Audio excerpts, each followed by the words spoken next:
First chapter जैव प्रक्रम, और उसमें हमने बहुत से क्वेश्चन भी किए थे और पेज नंबर 116 का क्वेश्चन नंबर 3 तक हो गया था कल के वीडियो में। और आज के वीडियो में हम उसी पेज नंबर 116 का ही चौथा प्रश्न एंड लास्ट प्रश्न करेंगे, और उसके बाद जो पेज नंबर है उसमें का एक और क्वेश्चन करेंगे। बाबू, कोरोना महामारी का प्रकोप इतना तेजी से बढ़ रहा है ना, और बहुत ज्यादा लोग संक्रमित भी हो रहे हैं इस बीमारी से, इसलिए हम लोग ऑनलाइन के माध्यम से पढ़ाई स्टार्ट किए हैं, ताकि आप लोग घर पे रह के सुरक्षित रहिए और अपनी पढ़ाई पूरी करते रहिए और आपके पठन पाठन में कोई बाधा नहीं आए और ससमय आपका सिलेबस भी खत्म हो जाए। तो आइए हम इस क्वेश्चन को देखते हैं, कैसे गैसों के विनिमय के लिए मानव फुफ्फुस में अधिकतम क्षेत्रफल को कैसे अभिकल्पित किया गया है। मानव फुफ्फुस, यहाँ पे फुफ्फुस एक नया शब्द है आप लोग के लिए, और वहाँ पे उसके पहले जुड़ा है मानव, यानी मानव से रिलेटेड ही है, वहाँ पे कोई उसका अंग है ना। तो मानव फुफ्फुस कर रहा है, उसको फुफ्फुस को हम लोग क्या कहते हैं, फेफड़ा, जिसके द्वारा हम लोग सांस लेते हैं और छोड़ते हैं। आइए इसके जवाब को हम जानते हैं। जब हम सांस लेते हैं, जब हम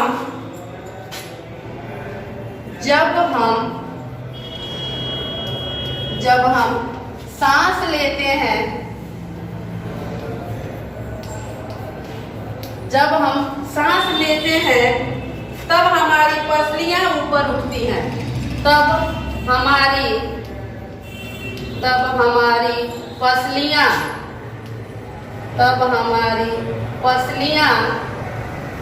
ऊपर उठती हैं, तब हमारी पसलियां ऊपर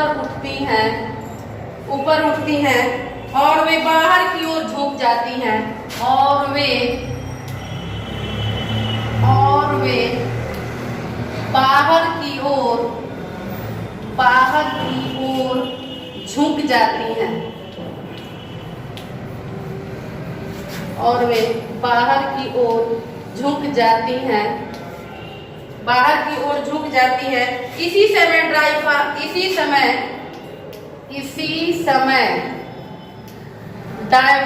की पेशियां,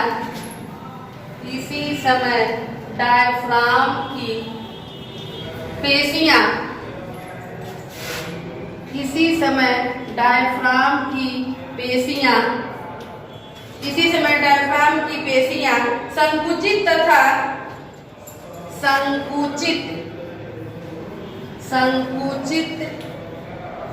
तथा उदर पेशियां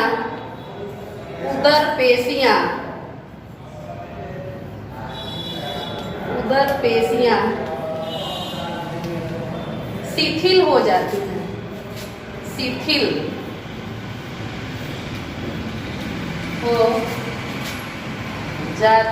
हैं, संकुचित माने सिकुड़ना और शिथिल माने शांत हो जाना, शिथिल हो जाती है। इससे वक्षीय गुहा का क्षेत्रफल बढ़ जाता है, इससे वक्षीय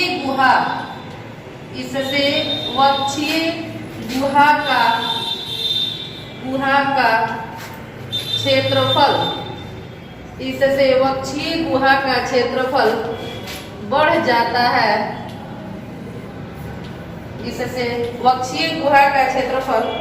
जाता है, और साथ ही फुफ्फुस का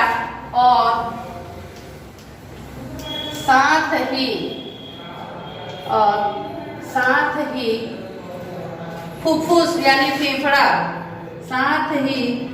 फुफ्फुस का क्षेत्रफल भी बढ़ जाता है,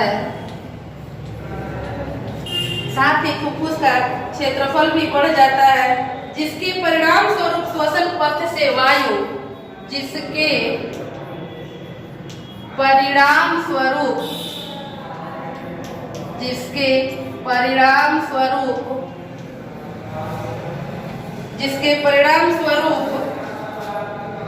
श्वसन पथ से वायु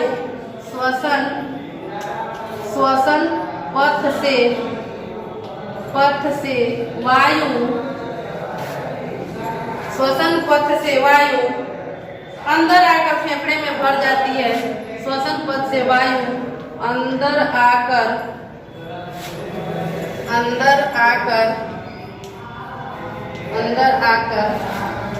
फेफड़ों में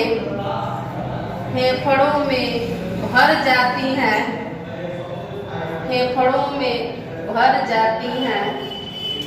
फेफड़ों में भर जाती है, जिसके द्वारा गैसों का आदान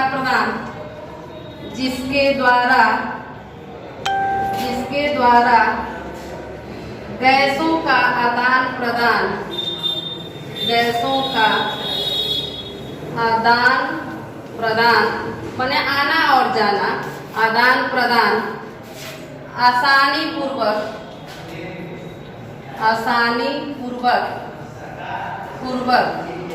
हो जाता है।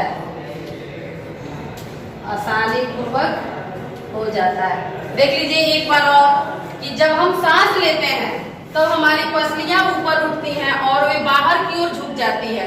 इसी समय डायफ्राम की पेशियां संकुचित माने सिकुड़ जाती है तथा उदर पेशियां शिथिल हो जाती है। शिथिल माने शांत हो जाती है। इससे वक्षीय गुहा का क्षेत्रफल बढ़ जाता है और साथ ही फुफ्फुस माने फेफड़ा का क्षेत्रफल भी बढ़ जाता है, जिसके परिणाम स्वरूप श्वसन पथ से वायु अंदर आकर फेफड़ों में भर जाती है, जिसके द्वारा गैसों का आदान प्रदान आसानी पूर्वक हो जाता है। आइए एक और क्वेश्चन है पेज नंबर 122 का, उस क्वेश्चन को हम लोग कर लेते हैं। तब तक आप लोग इस क्वेश्चन को नोट कर लीजिए अपने कॉपी में। तो आइए पेज नंबर 122 का फर्स्ट क्वेश्चन है, मानव में वहन तंत्र के घटक कौन कौन से हैं, इन घटकों के क्या कार्य है। घटक माने होता है कारण या कारक कहें, और वहन माने होता है ढोना, यानी मानव में माने हमारे शरीर में घटक यानी कौन कौन से ऐसा कारक है जो हमारे शरीर में होने वाली विभिन्न प्रक्रियाओं को करते हैं। आइए इसको समझते हैं हम लोग। मानव में वहन तंत्र के घटक, मानव में वहन तंत्र के घटक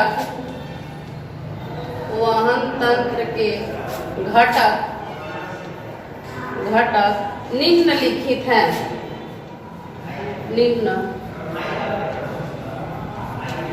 मानव में वहन तंत्र के घटक निम्नलिखित हैं, और निम्नलिखित घटक कौन कौन से हैं। पहले है हृदय, एक करके करते हैं। हृदय, बी है रुधिर, रुधिर माने खून या ब्लड, तथा रुधिर वाहिकाएं,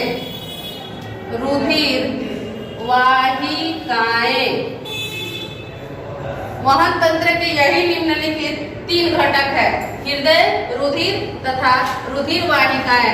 अब हम लोग एक एक करके सबसे पहले पढ़ेंगे, मंडे के दिन हम लोग पढ़ेंगे हृदय के बारे में, उसके बाद होगा रुधिर, उसके बाद होगा रुधिर वाहिकाएं, और ये प्रश्न खत्म हो जाने के बाद हम आप लोग को पढ़ाएंगे मानव पाचन तंत्र तथा मानव का श्वसन तंत्र। तब तक आप लोग इस क्वेश्चन को नोट कर लीजिए और साथ ही साथ आप लोग नोट्स भी बनाते रहिए। धन्यवाद।